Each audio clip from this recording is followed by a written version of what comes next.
All right, what's going on, everybody? Sorry about the late start. My camera was not working with me today, um, but thank you for joining. We have another interview today, and this will be with the District 5 candidate.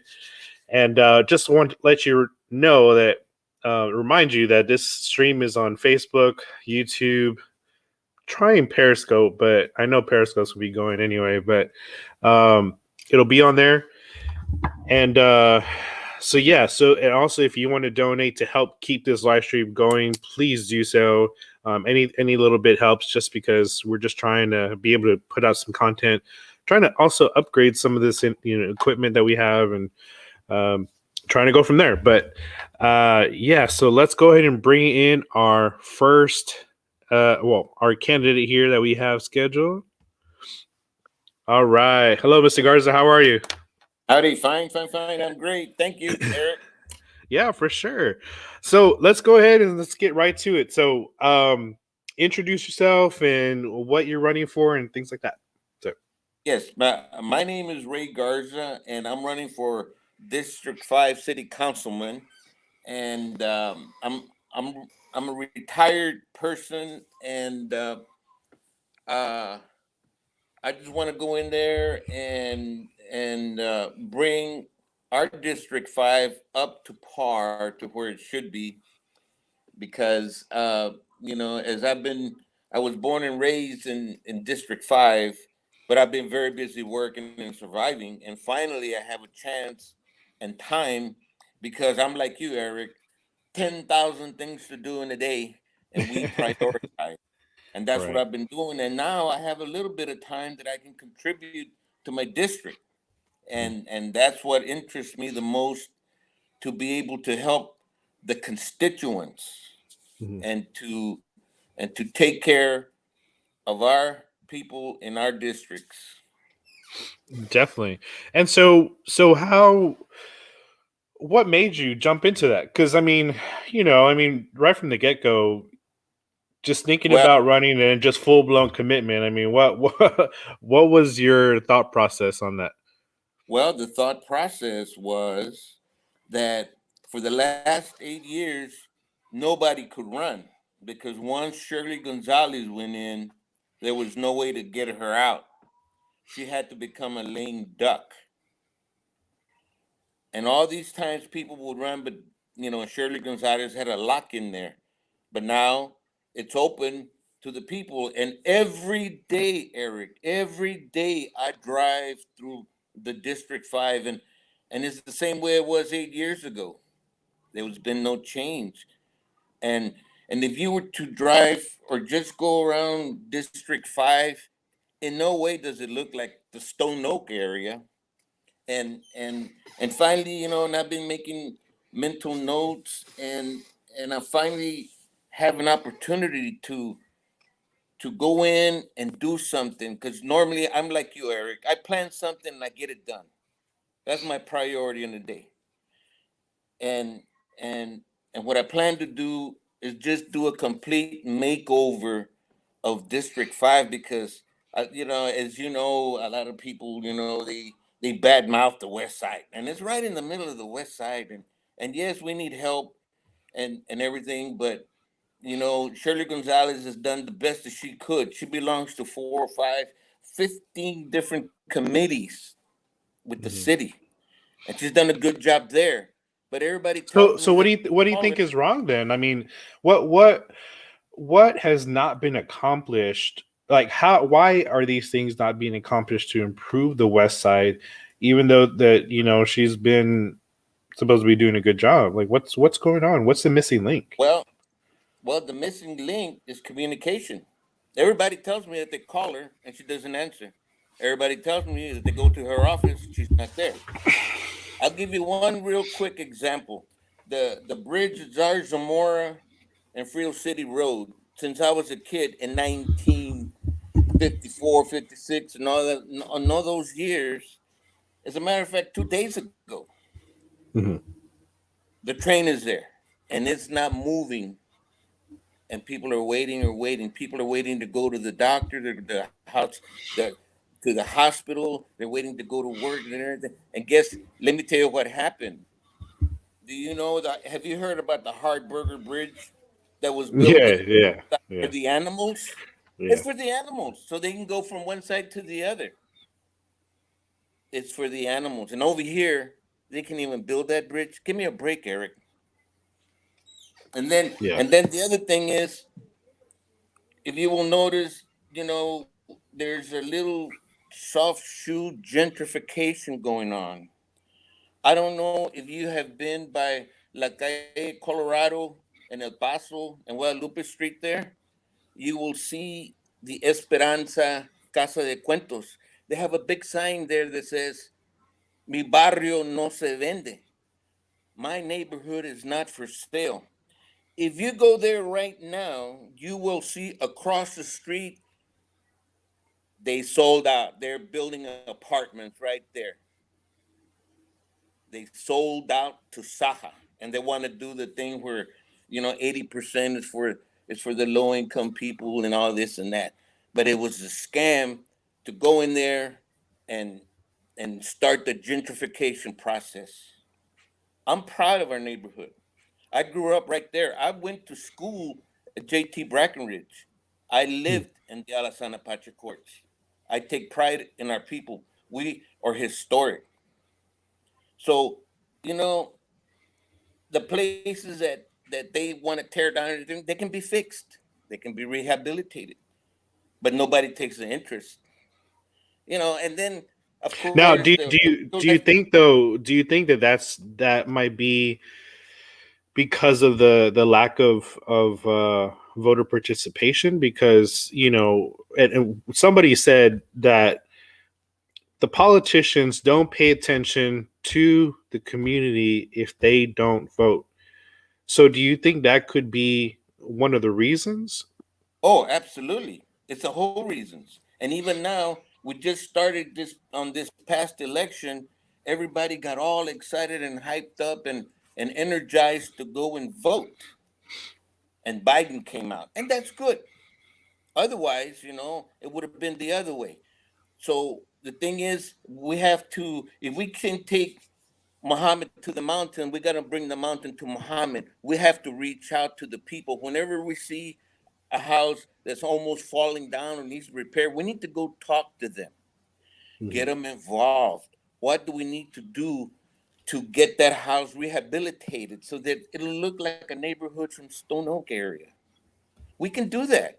It's And just not that, flip it, and and not not flip flip it it. and sell it. Yeah, Not flip it. exactly. That's the other thing. Right. A lot of real estate people are getting involved in running so that they can do the real estate thing. Soft shoe gentrification. I will not put up with that.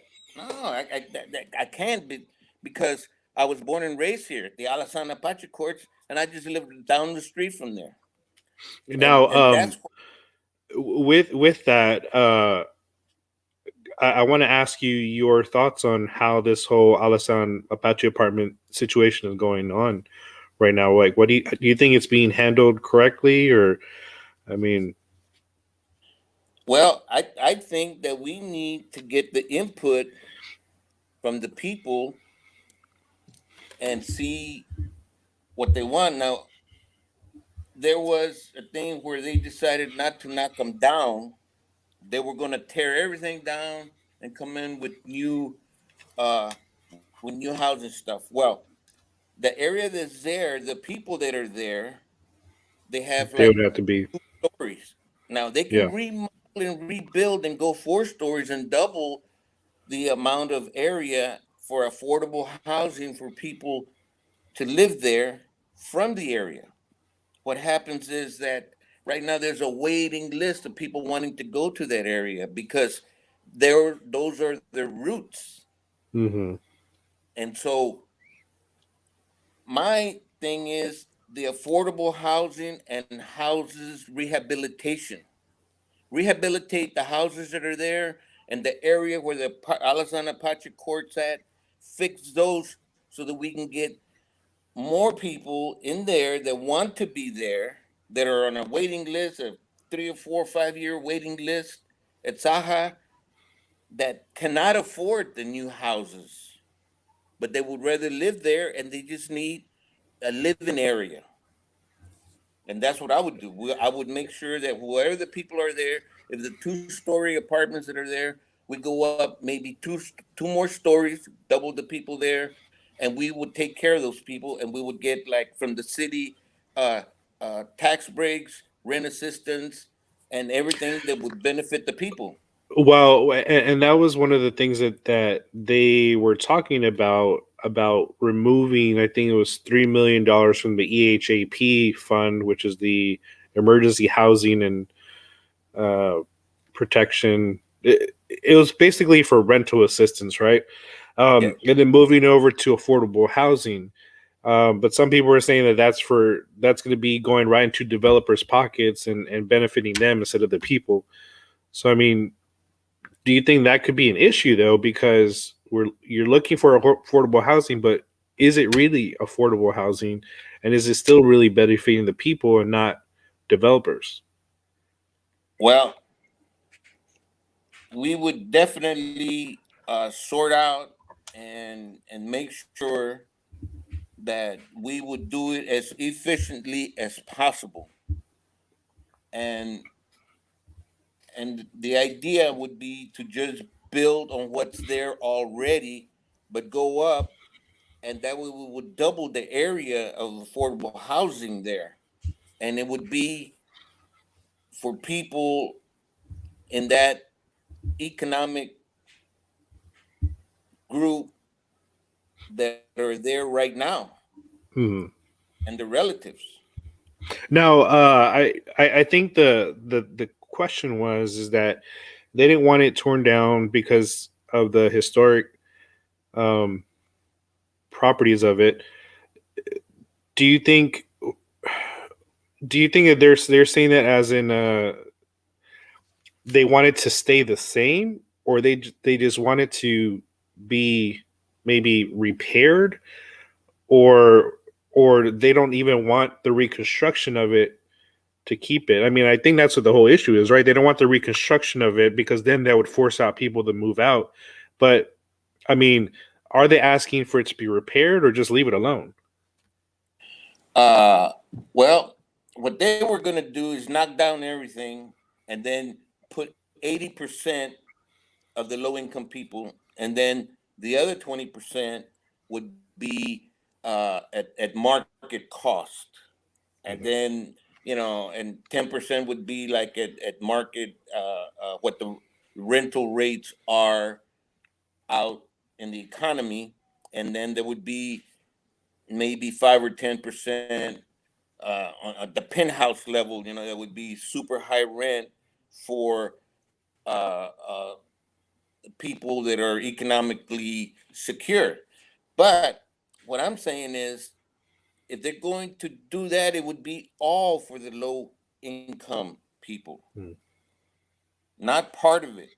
Now, if it would be economically, I think the developers, once we sort out the ones that are efficient and the ones that are good, well, we could do it for the efficiently make it for the people that are there now and want to live in the area, and that way we would it would there would be modern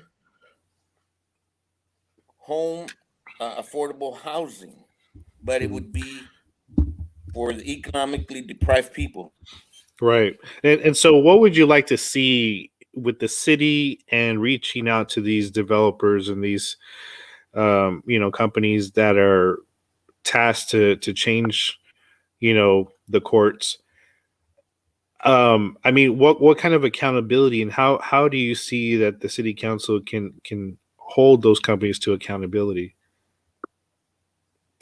Well, first of all, we would make sure that we would get the bids, sort out the bids, and look at the works, and to get the apartments up, and we would hire uh, uh, Hispanic companies to work on them, and to get the job done one way or the other. A developer that is that is user friendly, that are efficient, and that are more, they lend themselves to getting these type of communities up and running. We don't want them to go in there and just be like there forever, but we need to get the Right, right. people affordable housing as soon as possible. Well, but And we I think that not the the first the choice.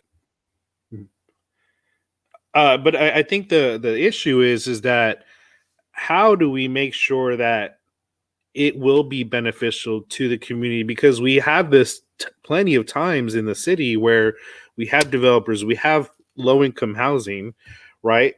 Um, but at the end of the day, it doesn't end up benefiting the people itself. So I mean, what would you like to see that can start making sure that we hold these developers accountable to make sure that they give back to the community, not just with tax break, because we're not getting any of that back from tax breaks from these developers. So what would you like to do to kind of make sure those developers are giving back to the community?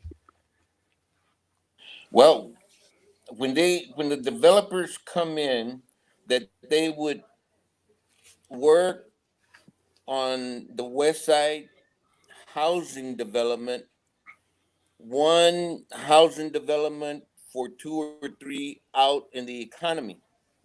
And that way, if they have two over there, they're obligated to provide one for us. That way, it's tied in, and they would be the same thing that they're doing out in the economy, except one would be here and two would be out there, and the incentive would be to get one done here, where it's needed.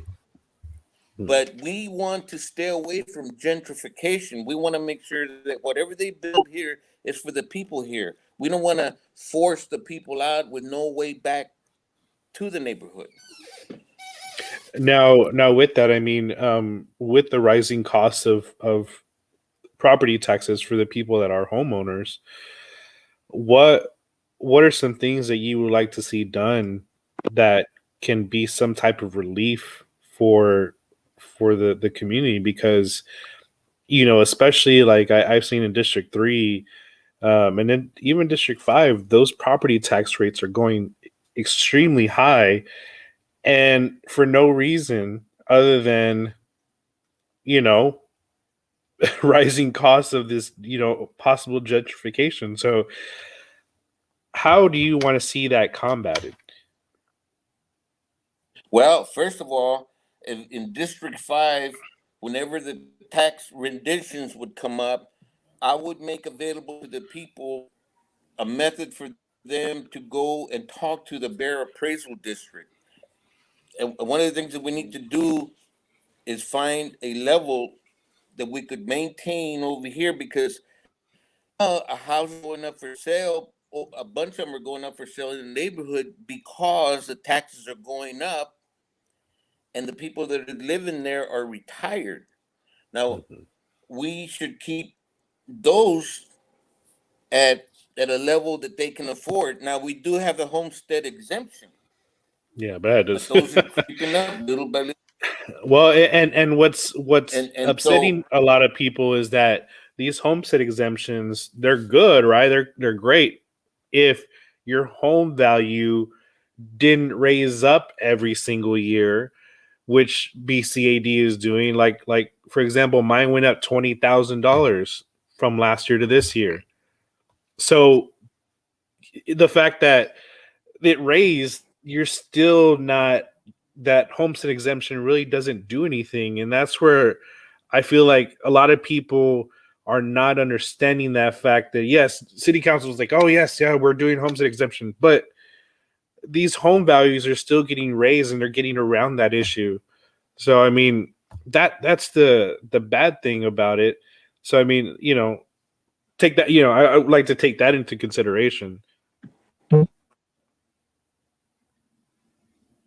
well, what we need to do is just, under the historic district that they're trying to impose on this area, we need to make sure that every house is rehabilitated to begin with. In other words, if a house is falling down, and I passed this morning, I passed by some houses that they're leaning in one direction or the other. We need to fix those, level them, fix them, and and with the city's help, and the Bear Appraisal District, maintain this a historical living district where people live there. They cannot move or go to apartments. It's too late. They won't do it. They're retired, and Yeah. their sons and daughters are they've moved out of town. They're in Chicago, California, Denver, New York, and so. But these people are over here, and we're all trying to help them. And we need to find a way to take the mountain to Muhammad. We're gonna go to them and take care of one at a time. With all with the bond money that we had, there's money in there to get the bridge at Zarzamora built and to rehabilitate the homes and to keep the homes in District 5 as affordable. And we have to maintain the social and cultural justice there.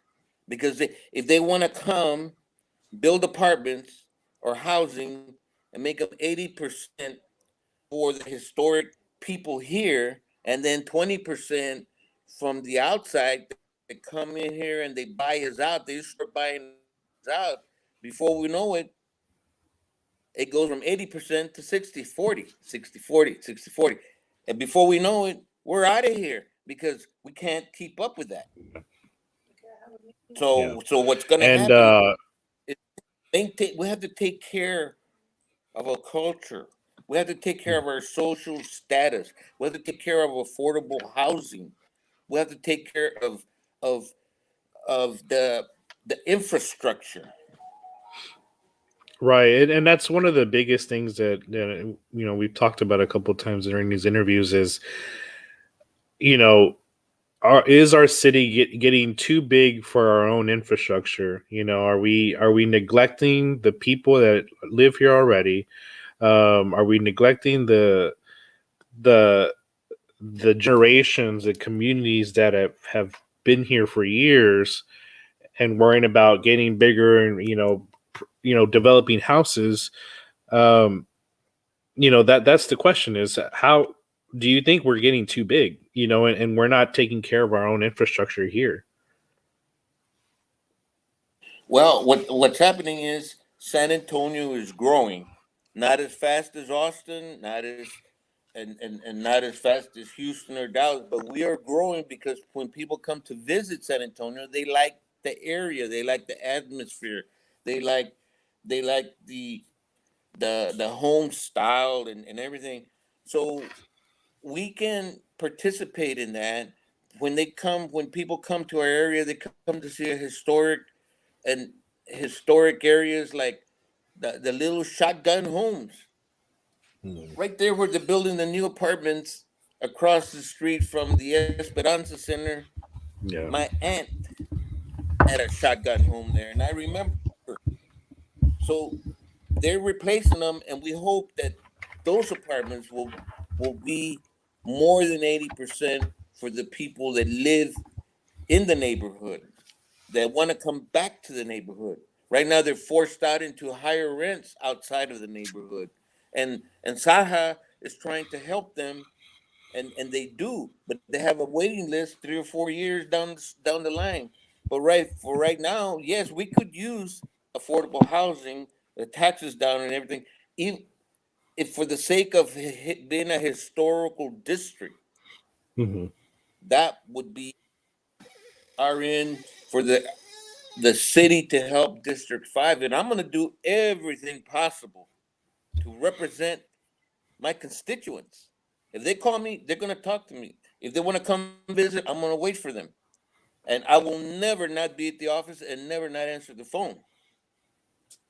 To a certain extent, I mean, you're gonna Yeah, obviously be in yeah, meetings and stuff, but yeah, I mean, that's the I think that's the biggest thing from what I'm hearing from everyone is lack of access. There's not enough access. Even me just calling some of the council people that are on, I think only two of them have called me back, in regards to interviews. So I mean, it's just things like that accessibility is a big thing, I think, for a lot of people. And if you are wondering where District 5 is, because a lot of people actually might not know where their district is. And it's right here. You can kind of see it. Let me see if I can make it bigger. So basically, we have 35. It kind of cuts in right here. Try to see where this is at. It's a weird district. But you see over here Yes, and Kelly I, Fields, I've and driven then it.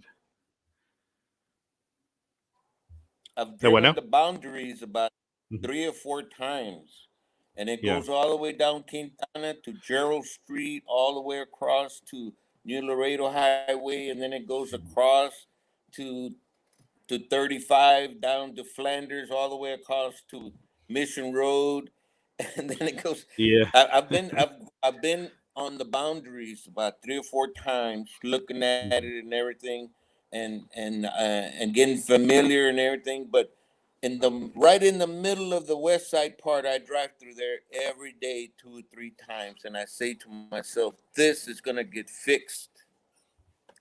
Yeah. This is gonna get fixed." Because I mean, there's a lot of things that have. I think the recent one was, what was it, Olu, the park that's right there by Our Lady of the Lake. That Yes. was built, and I think that's been kind of the most recent, I believe, that I think. Yes. Um, but other than that, yeah, I mean, you're right. Everything still looks the same, and um, Everything's the same. You're in that district when you go in, and it's it's legendary. Oh, I don't want to go by the west side and everything. Well, I grew up there. Let me give you one example. Right there on the Alasana Apache Court's office, they have a little office right there on Brazos Street. mhm. That has been the same since I was a kid. The only difference is where it says Alasan Housing, it used to say Alasan Apache Courts. Hmm. And that it hasn't changed, it hasn't even been remodeled or anything. It's still the Yeah. same. And I said, "Oh my goodness." And now, you know, uh, I that's one of the things that we're going to fix. It's one of the fixable things that we need to do. And and if you go by the Guadalupe Park right there, that's across the street from Our Lady of Guadalupe Church, it's Mhm. gated up and locked up and chained up, and nobody can go in there. Why? Right. Why? And so the people are kind of kept out of where they belong. And I've been to different places, uh, Spain, France, Portugal, and Mexico and everything, and it's not like that. Of course, now we have the pandemic and all that, Hmm. and we'll take that into account. But whatever we Right. can do, I'm gonna do. I will strive Hmm. to do that because I want to be a responsive councilman for our people. Everybody tells me I can never talk to who's ever responsible there. I can never go talk to the council person. I go there, nobody is there. I call, they won't answer my phone.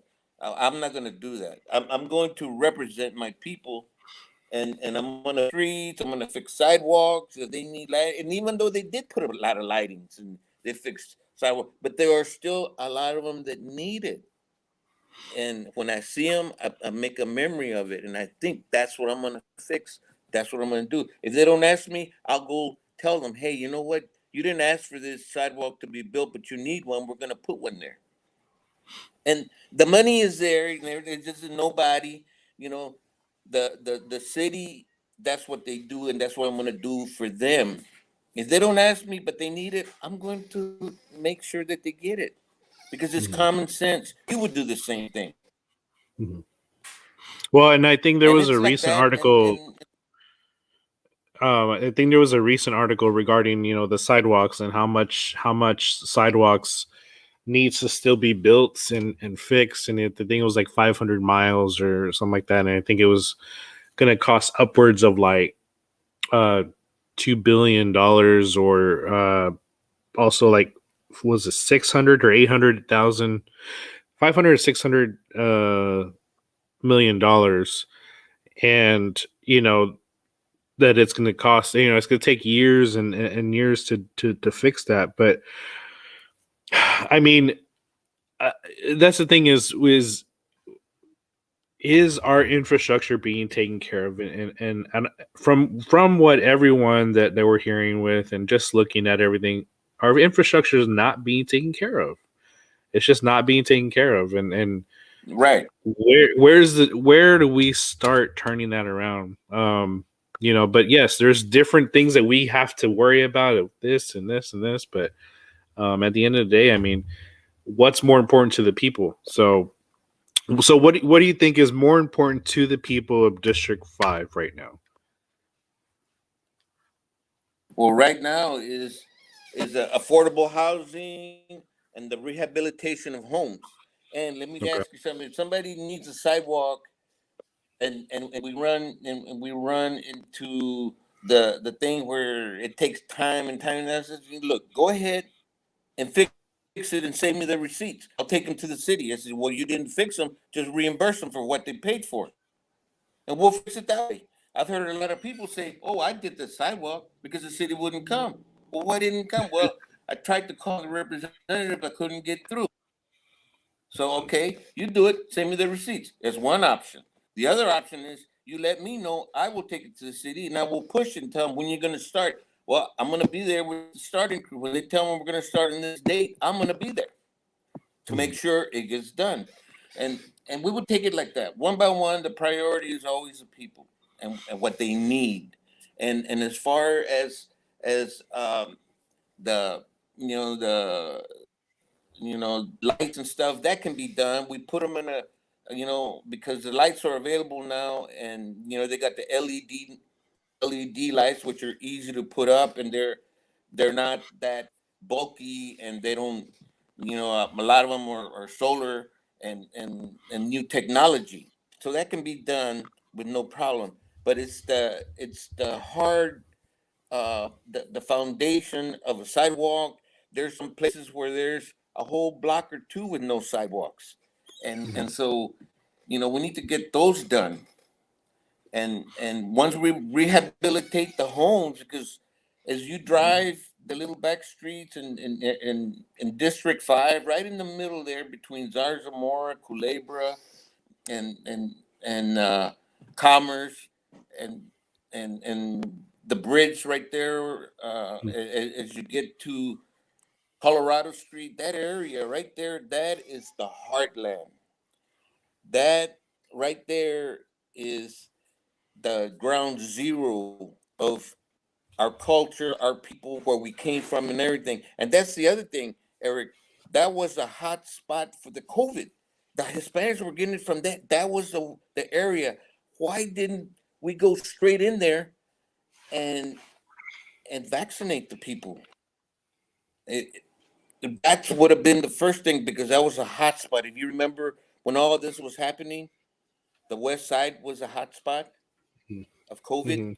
We should have Right. gone there and started with vaccination, and Well, I then mean, because we the would go to. vaccination process, I mean, that's been a mess already to begin with. But the the fact that I think what the biggest complaint is, that right now it's currently at District 2, right?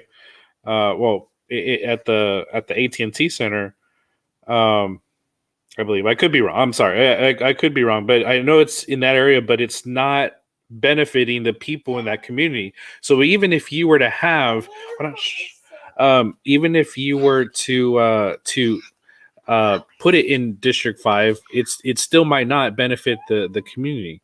So that could be another issue. Yes, yes, and then we will find out who can't get to the Alamo Dome, and we would take them the vaccine like they're talking about how to do now. But we would I get think it done. We would put out people out there to find out gotten it, yes or no, or are you gonna, and get the details, their name, their date of birth, their address, and everything, and then take care of the people that can't get to the mountain. We'll take the mountain to them. and I For think right they're now, doing I think they were thinking about using the Meals on Wheels aspect and doing the yeah, vaccine that way. But the thing is that a lot of people are having trouble just even accessing the website to get an appointment. So that's another hurdle, right?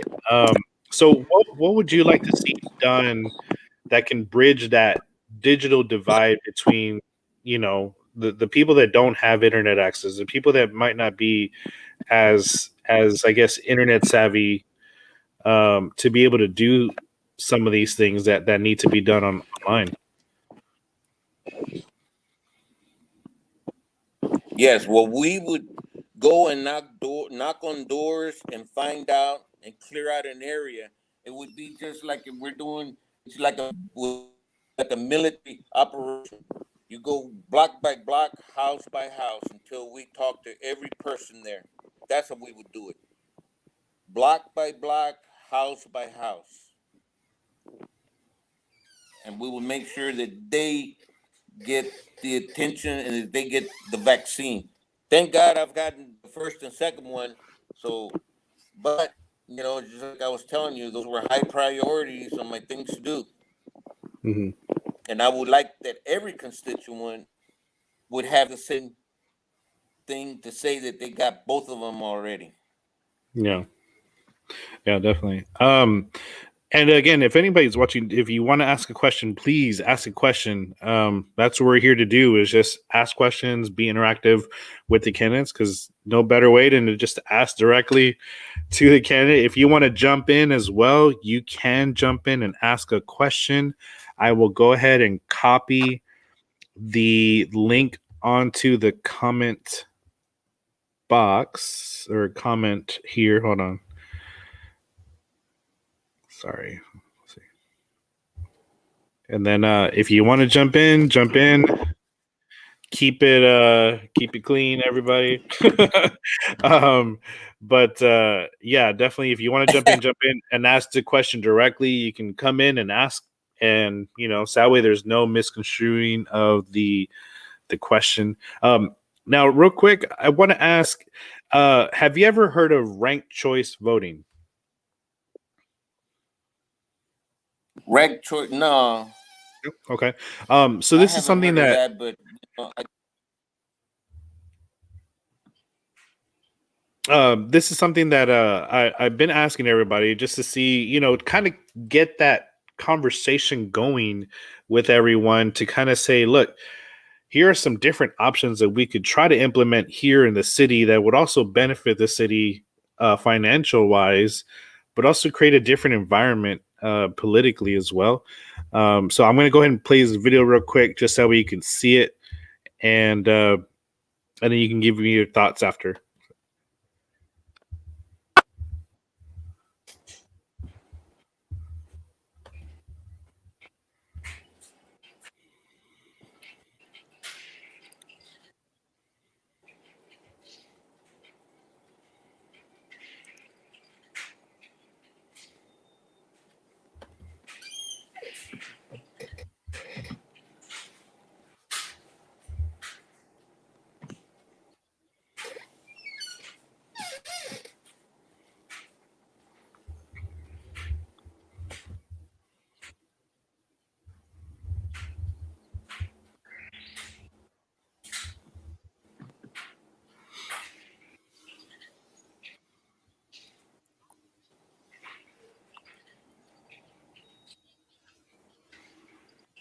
That's what we have now.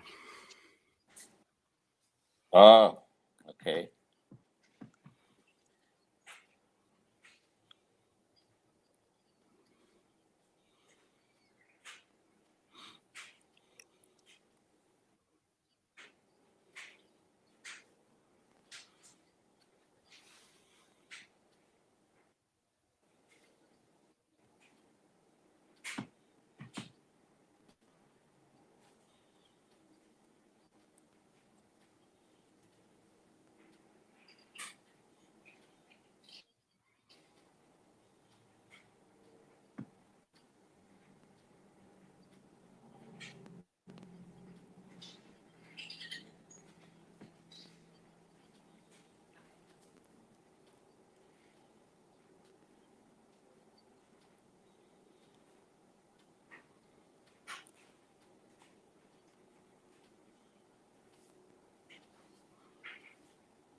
It's very simple, and the thing that they didn't mention on there is that would eliminate the need for a runoff election.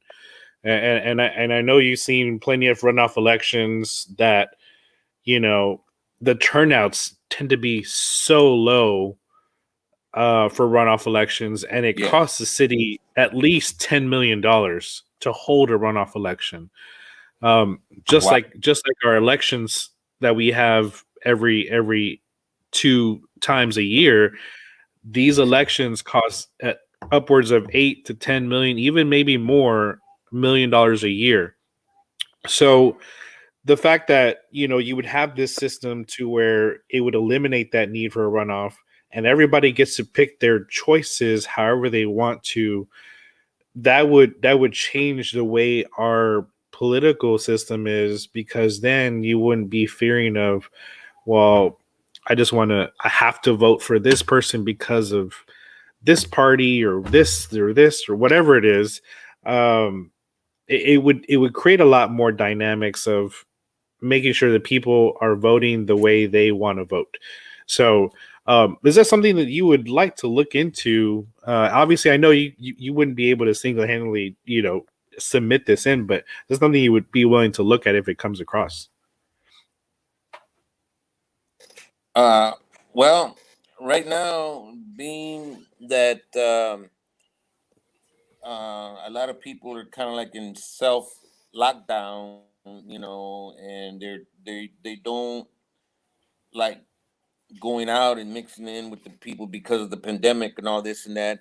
I'm open to whatever works now, and I like to change with the times and be as modern as possible, because we cannot get stuck with the old. We have to go in with the new. If something new is more responsive and it's more accurate and works, if the people can vote some way, maintain their identity and make sure that they have say an election code or a number or something that they get from the election bureau, Mhm. and they can vote like that. When they get their voting card, it will have their internet password or code, and that way they could vote from the house. Now, Mhm. I could go along with that. Mhm. And the thing is that what I stand for is for the people. What I stand for is the neighborhood. Why? Because I grew up there and I see it every day. And I don't want to sell out to the major developers and gentrificate the people and socially deprive them of where they want to be because that's what they can afford. No, wherever the people want to be, our people in our neighborhood, I want to take care of them. I want to make sure that what's there, we can bring their family there. Mhm. And we want to make it affordable to them. And whatever's there right now, I want to rehabilitate one way or another. And that is my goal, my mission, everything that I will concentrate for. And I see it every day. I grew up in that area. I still live this area. A lot of people that, like, for instance, I graduated from Burbank High School. That's in District 5. Hey, me Well, too. Me most of too. those people are on the north side. All right. Huh? I graduated in 67 Burbank. I Okay, graduated from Burbank in I and graduated in '01. UTSA. I graduated. Wow. I graduated from UTSA in 1977. Nice. And I was in the military, and during the Vietnam War, I was in the military. When I got out, I did my turn with the National Guard, and I finally got when I got out in the 80s, I was a captain. So I'm used to mission and completing it, and and that's how I will treat this. Although we're dealing more with people, I can talk to people because I came from where they're at, and I know, and I empathize with them because I feel the way that they do when they have when they're right at the point of losing their home, of not being able to afford the property taxes, and something like that, we're going to help them some way, somehow. There's a city program that we'll find to help them because we have to do it. That's our mission. That's our goal. And the thing is that we cannot throw the people like the baby with the bathwater. We have to take care of them. They are why we are here, and they are they would be my constituents, and I want to fix what's wrong now. And right now, there's no communication. Nobody can. They can't talk. They can. Like I was telling you, Casa de Cuentos, they wanted to protect their neighborhood. They said, "Mi barrio no se vende," and right across the street, they got sold out. They're building new apartments, and hopefully, right now, the thing is that they want 80% of low income people there, and then the 20% is going to be, you know, market price apartments. Yeah. And Now, so, you know, it's what are our people. yeah, and so what are your thoughts on the homelessness situation and how it's getting worse, right? Um, and with the city removing the encampments, just recently last week, and I probably this week. How do you think it's being handled? Well, well, I tell you what. Right now, like we're threading in new waters. Now, they were they were there. Now, from what I understand, Haven for Hope had all their beds already taken, and they were not accepting any more people. So these people had nowhere to go. Now, and I've been thinking about that, and I had an idea. It came to me.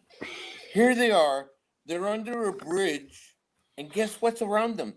They have a natural roof on the walls. All they had to do is put some siding and then take the unit for showers and bathrooms there, and little kitchenette to serve them, and they would like kind of like enclose the area there with siding and everything. Put in the units for bathrooms and showers, and take in this and take up like a little portable kitchen and feed them all, and you graduate them out there. And say, okay, who's in here right now? Okay, you've been here a week or two, and then you graduate them out. They get a job and move on. Don't let nobody back in, but just let them in. Enclose the area with siding. Take a bath unit to so they have bathrooms and showers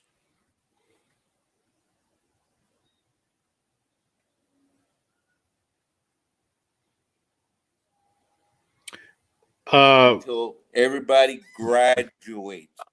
They either move on, get a job, get an apartment, but you can't just. Where are they going to go? They have no place to go. Put yourself in there. If I was there, I would say, okay, man, just look, I just need another day or two. I'll get me a job and an apartment. I'm out of here. Or yeah. I'll jump on the next train and go to Los Angeles or something. But you know what? Heaven for Hope has been advertised, uh, in different states. Go to San Antonio. They have a Heaven for Hope. So all the homeless people are coming over here. But like in that area, he had no. Where are they going to go? So Yeah, you and enclose the area and you graduate them. As they graduate, don't let nobody back in until they're gone. yeah. Well, and okay, Homeless so people, what that's, what would be, your plan to maybe help, I guess in a sense graduate um these people to be able to start being able to self-sustain themselves? well, what it was, they had talked about, they even mentioned about buying a hotel to put them all in there. Hmm. Jesus, you know, that the cost to just house them there and graduate them out, and as they leave, you tear down till you're down to the last two or three. And then when they graduate out of there, we got our area back, and some, because they don't want to be homeless. It just turned out that that was what happened. It was out of their control. They don't want to be homeless. So once they become a worker and a productive citizen, and they have their own place to live in, they'll go. So we would just graduate them out of there, teach them, learn them, get them a job, give them training, and and and and and they will go on their own. But to take drastic measures like they did, you saw the lady saying, "What are you going to do with these people and everything?" Blah, blah, blah, blah. Okay, she had a good point, but we have to see the situation now, that it's not a forever thing. It's just now we have this thing, so let's deal with it in a common sense thing. Yeah. Well, and that's the thing That's too what came to is me. yeah, and that's also the biggest issue too is, a lot of the people that, um are on the opposite side of, oh, where they just want to be there and they, all this stuff. And, you know, the fact that she said that, I can't even get tacos safely. It's like, it's kind of like, you could have probably have not said that, because then it just really looks bad on you, because then it's like, oh, well, I don't care about these people. Um, and that's Yeah, that's that's tough, because I know a lot of people that they say that they're like, oh, they just don't want to get a job and blah blah blah. But if you put yourself in their shoes, I mean, it's most of those people don't want to live on the streets. There are maybe some people, maybe, that they're like, I don't want anything to do with, because because our system has failed them repeatedly, whether it's the education system, whether it's the government system, whatever it is, it's failed these people, so they don't want anything to do with it. And I could understand that point of not wanting to rely on these entities, and we really shouldn't have to rely on these government agencies to feed us and to do this stuff. um, but there's so much of a disconnection there, and why can't we educate everyone from the get go, from when they're younger? That could be a reason why we're in this yeah, situation, why we have so many people, and why we don't have jobs that are creating for the people. You know what I mean? So it's we have to get down to the root cause. And I do like your idea, because either way, people are gonna be upset, because they're like, well, I don't want them in my neighborhood. Well, they're gonna either be downtown in a hotel, or they're gonna be under the bridge with siding, and kind of cover it up in a sense. So I mean, they're still gonna be there. One thing I was saying is buy a plot of land somewhere outside of the city and be able to do that, because then you would maybe have less resistance from people around the neighborhood, because there wouldn't be that many people. But again, that's another thing, because I know people that were by medical center area, they did buy a piece of land trying to do this, to where they would have homes, like little tiny homes, and to have homeless people there, and try to do that rehabilitation, and to try to reform, and to try to help them get out of that situation. But the neighbors in that area did not want that. And you're seeing that with Austin too. I mean, there's a lot of protesters that are saying we don't want this in our city. But again, where are these people going to go? And we're not fixing these issues. And also we're also putting band-aids on them. So um, that's a struggle. yes. Well, the solution is, like I was saying, is we provide for them, like under the bridge there, they enclosed it, and then work with person, and eventually they they move on. They go, they get a job, and all we have to do is train them, keep them showered and fed, and a bunk to sleep, and then as they graduate, we close that area, and they'll go on their own. And and and what happens is a lot of times is the situation just occurs. It's the economic Right. and the social, and like, well, whoever thought about the pandemic, and the jobs right now with uh, uh, the the $15 an hour minimum wage coming up. There's going to be more people unemployed, and then there's going to be more people that are homeless. Who knows? So we have to set up a game plan. If they're homeless, well, let's find out who they are. Like the other day, they said that they weren't going to take a census of the homeless people. Well, who do we know, or how are we going to know who to train? How did they do? And what do they need? Where are they Right. from? Do they have family? Maybe somebody will take them up. I was Mm. I was in Bethlehem, Jerusalem, and they have homes for elderly people that all their kids are gone and never came back. They went to South America, they went to America, they went to England, and they never came back. See, but they know where they're at, and they take care of them. And it's not, after a while, once you train somebody, you invest in them, and some of them will only take them, it won't take that long to get them trained, to give them confidence in themselves, and they have a job, they have a little apartment, and they're happy there, because they don't. Nobody wants to be homeless, and nobody wants to live under a bridge. They're there because they have no other choice. Well, we could help them, and it would be lower cost than going and buying a hotel.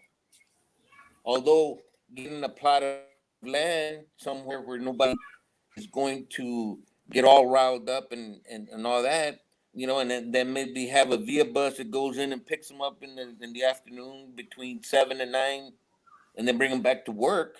That would be a solution, but we need to work on that.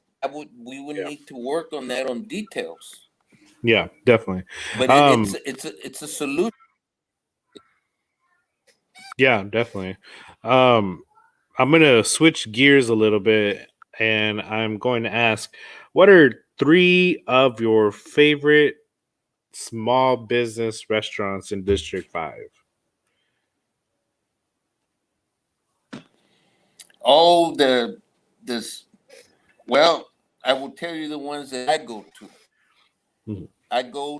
When I go to church every Sunday, and one of those is a lady, Guadalupe, over there on Brazos in El Paso. I'll go to Linda's restaurant right Mm, there on Guadalupe Street.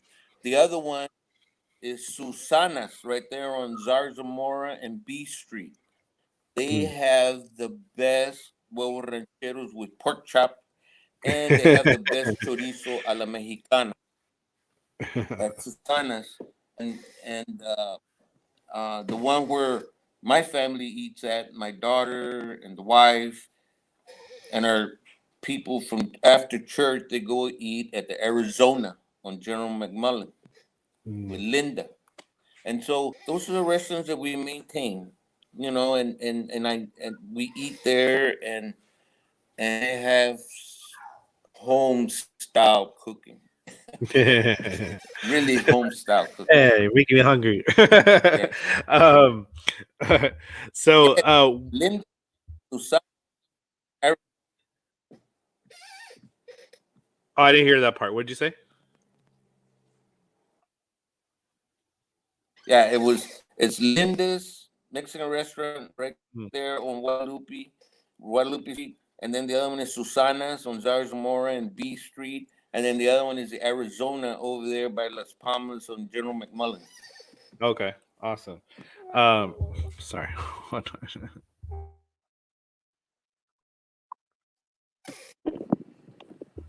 Sorry. Okay. Uh, so so with the whole issue with SAPD and the talk about defunding, which they said that they don't mean like abolishment or uh taking away all the money from SAP. They're saying reallocation of some of those funds to back to community programs that were removed recently. What is your take on that whole SAPD issue that's going on right now? Well, one of the things is that we would make it a little bit more transparent. In District 5, supposedly, we want to make sure that nobody dies. Please, Mhm. please, please. We would taser or cuff somebody, but we don't want to shoot nobody. We don't want anybody to die because sometimes there something happens and it gets out of control. Now, if there is a suspect that's shooting at you, you have to defend yourself. You got to shoot back. But otherwise, just calm the situation down, talk them down, tase them if you have to, but no more than that. And then just, hey, let's save a life, and let's not have anybody die. That's my main thing. And the other thing is, we have to teach the policemen to be more sociable, more empathetic. If the guy's having a bad situation about something, let's talk him down. Talk him down. Get the negotiators to come and and and and, and talk him down and prevent something. Now, I wouldn't defund the police. No, we cannot do that. We can defund the police. No, more transparency. Yes, and right at the cutting edge of the police, no brutality or anything like that. We just want to make sure that we're just um, fixing something, not breaking it. We don't want to break anybody's lives or cause anything bad. The last thing would be to shoot somebody or anybody die. We just want to maintain order. Right. Well, and which I was thinking about is like in the military. I mean, you have the Geneva Convention, so it's like you can't shoot anybody unless they shoot at you.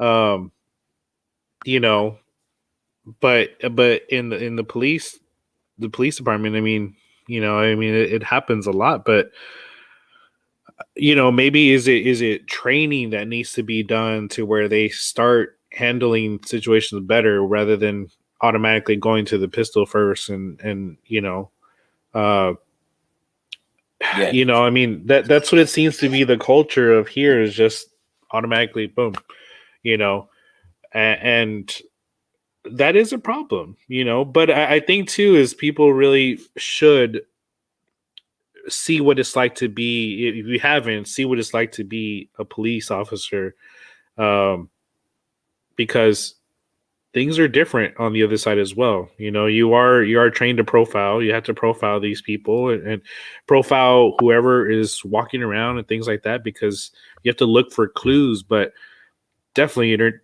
can't be extreme either racism or violence towards people that you know shouldn't be there. You know what I mean? Um, uh, and then quick question: are you for or against like legalization of marijuana? I know that's been talked about here recently. I know it has to be done from a state level, but you know, being as a in the city, would you support that? Well, let me tell you a little story. I was growing up, you know, I I participated in sports, baseball, football, basketball, and all that. And even to this day, right now, I have never smoked marijuana. Why? Because it would, it, my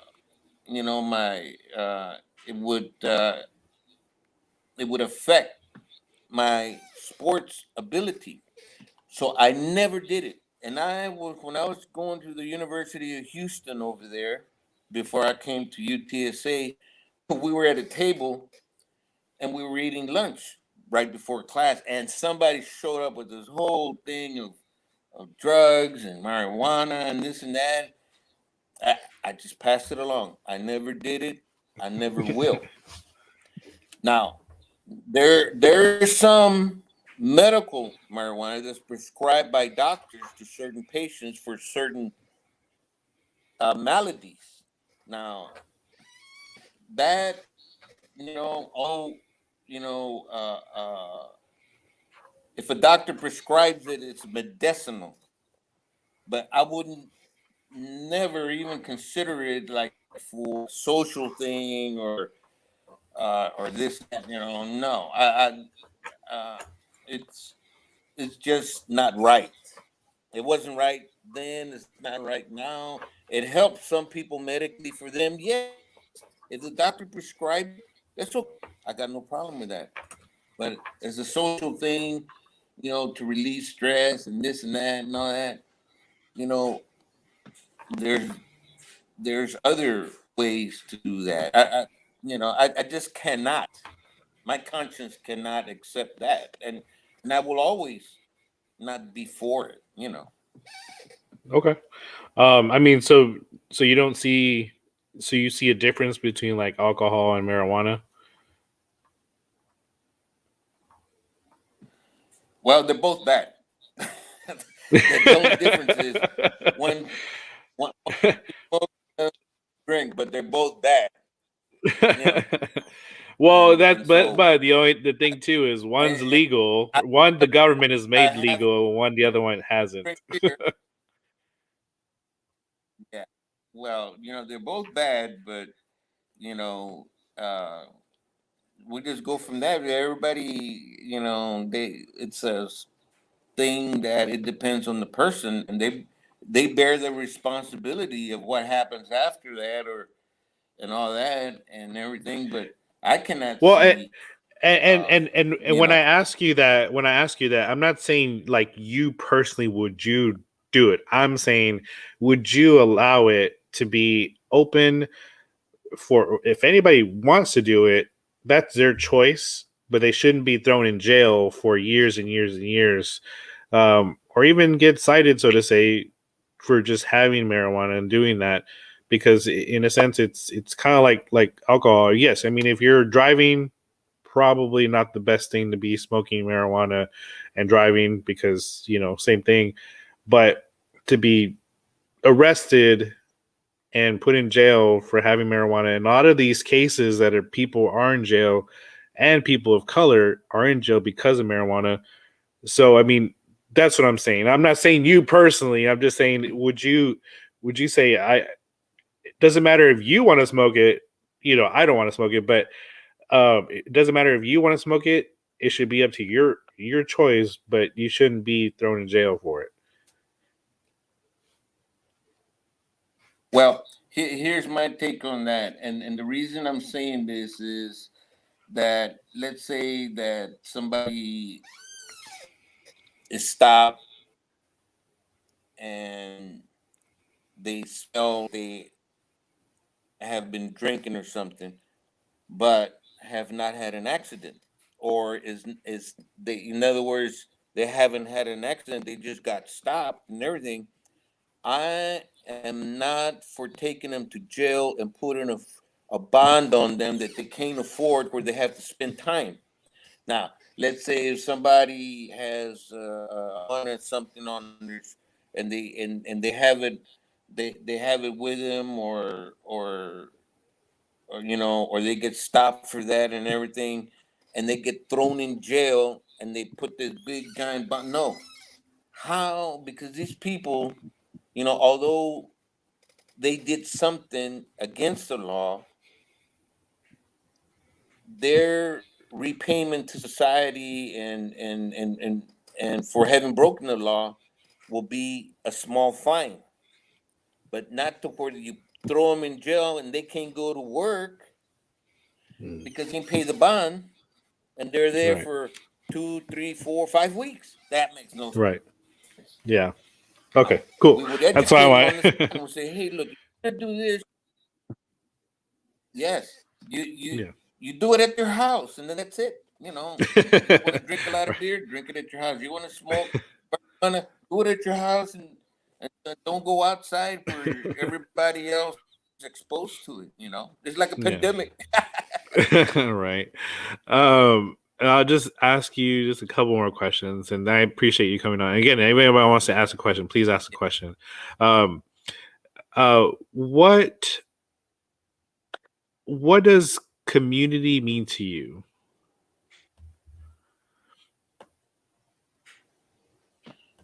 Community is everybody in District 5. We all live in this area. My neighbors, my wife, my kids, my friends. Community is we're all in it together. And the thing is that once we experience that, accept it, and live it, we can take care of other communities. Because, like for instance, uh,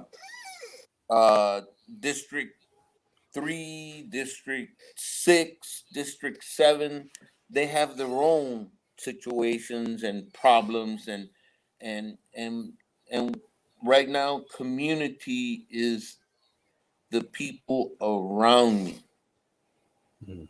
the people in District 5, and we are like family, and we'll take care of it. And we see something that needs to be fixed, we will fix it. And believe me, we will be very responsible and efficient and proactive in our humanity, in our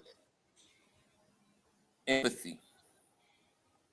And one thing that I'm very strong about is that before we do any of all these things that our community needs, I'm going to pray and go to church and do a rosary before I jump into this.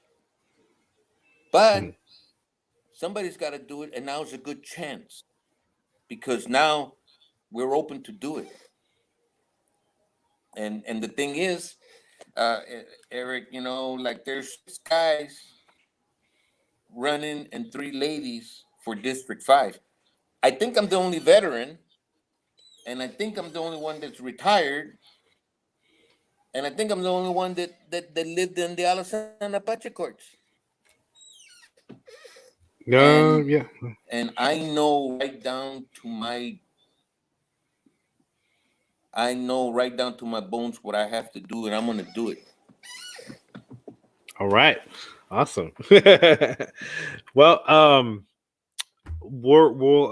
we'll end there. Is there anything that you want to just say before we finish that maybe we didn't cover that you would like to just say before we finish?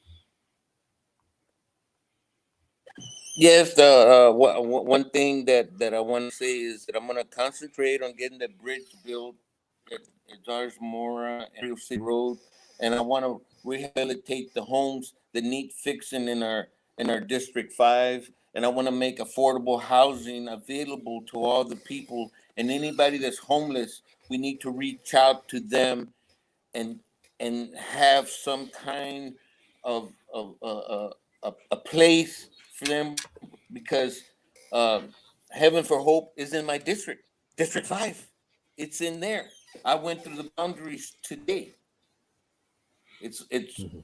it's I-10 all the way to Brazos Street, and then Mhm. down Brazos, and then right on Commerce all the way to Calavera Street, where the HEB is, which is 2 blocks east of George Morris Street, all the way all the way to Poplar, and then left and on 24th to Culebra. So Heaven for Hope is there. I would make that bigger or get a Heaven for Hope 2, someplace where the people would not complain and there would be a via bus going and back, there and back, and they would take them there. Because right now, you know, one day we could be homeless. Me, you could be homeless for any reason, and so we need to put ourselves in their place, and Mhm. we would educate them, get them a job, do something, and graduate them out into society. And I want to do that to all the people in District 5. We have to think of them as one of us, because Mhm. they are in here. They did not move out to the north side and forget about the old times or the old neighborhood. Everybody moved out. Everybody's living in Ingram. Everybody's living in Stone Oak. They're going to Alamo Ranch. We stayed here. I stayed here. And I could have moved to the north side in the 1980s. But we had a Mhm. family meeting and we says, okay, we have opportunity to move over there by the airport, or do y'all want to stay here in the neighborhood? And the family voted to stay in the neighborhood. So now we're going to put all our talents, all our education, all our training, everything that we ever did is going to go into our community right here Mhm. where I'm at. And I'm, City Hall, there's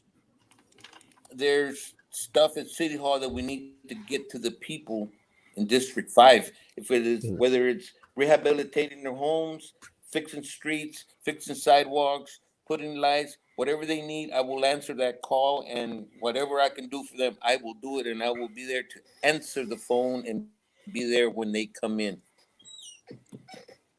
Awesome.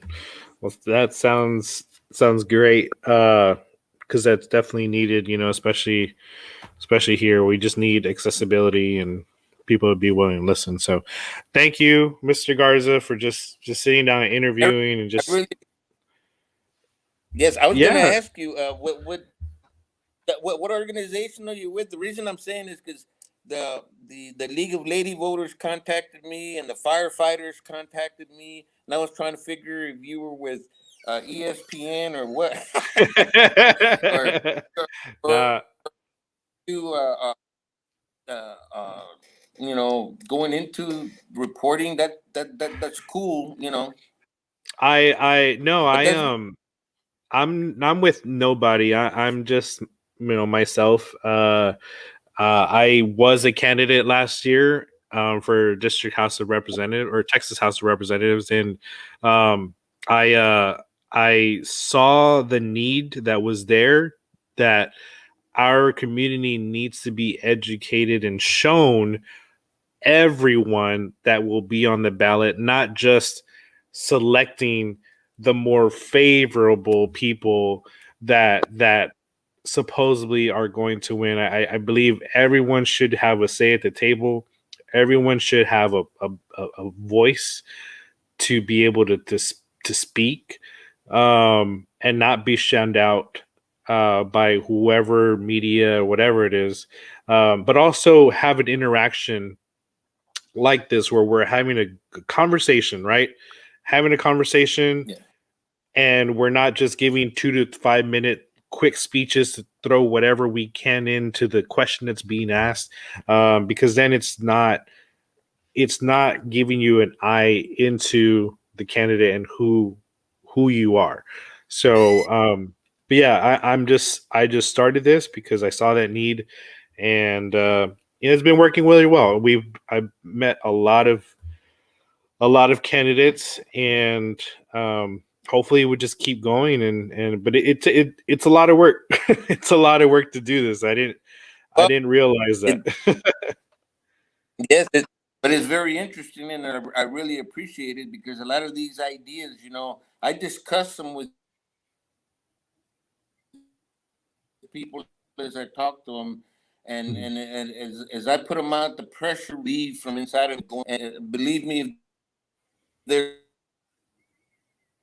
that I can you run for representation, and I believe in being candid, and if this go and the people listen to it, that's okay, because whatever what I believe in.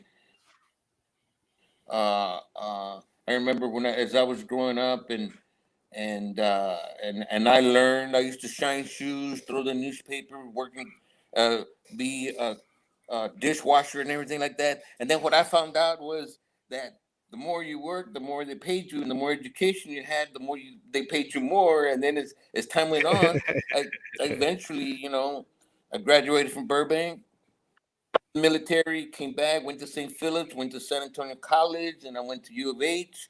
And then there, I went to the U of H because I couldn't afford the university. It was St. Mary's, Trinity, Lady of the Lake, and all those were private. So when UTSA opened in 75, in 73 or something like that, that's when I came back.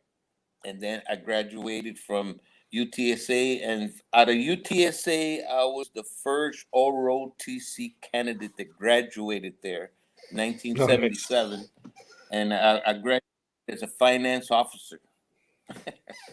Nice. And then when I got out of the National Guard, I got as a captain, and then I did service, and I feel happy about that. And I also worked for VIA, Valero, and civil service. I was a U.S. government auditor. Then when I retired, So Yeah. and I've enjoyed every day, and even now life is exciting. And I'm like you, this is tough, but I will make time for my District 5, for my community. If I win, thank God. If I don't, it was a nice run. But I tell you what, I am going to work hard, and I'm going to meet people to talk and just do whatever God tells me. Yeah. Gotcha. Awesome. Well, I appreciate it. Thank you. And again, still thank you for coming out. And I wish you the best of luck for sure. And, Yeah. All righty. Thank you, Eric. Yeah, really for sure. appreciate it. You can hold back if you want. I'm just gonna end the live stream. Just if you want to hold back, okay? Thank you everybody for just joining and being engaged. These are the candidates that are going to be on your ballot. So definitely make sure you listen to and watch all these interviews. I know they're long, but you really get a sense of an idea of who the candidates are. And if you are willing to donate and help these campaigns and want to help these campaigns and volunteer, then make sure you reach out to them as well. Also, if you want to donate to my live stream as well, you can do that as well. Just to be able to do some more things with this, and this takes a lot of time. So I'm always willing to be able to get whatever I can, and so please let me know if you want to donate or to maybe be a guest co-host. If I want to do that, I want to be able to get some other people in here, be kind of see how that'll work. But please stay tuned. We got another one tomorrow, another interview tomorrow, and I can't remember who it is. My apologies. Well, I gotta look at the tomorrow with a mayoral candidate. It's JL Miller. And then after that, it'll be City Council District 10, Ezra Johnson. So just stay tuned. I mean, like I said, I'm trying to do these every day. And if you are a candidate and haven't interviewed you yet, or if I called you and you haven't done the interview yet, please reach out to me again. I'm trying to create a spreadsheet so that way I can make sure I contacted everyone, because I'm not leaving anybody out. I'm going to contact everybody. If you don't want to be on it, that's fine. It's up to you. But I'm reaching out to every single person because everyone deserves a chance to be interviewed. So everybody deserves a seat at the platform, basically. But thank you guys. I appreciate it, and have a great day.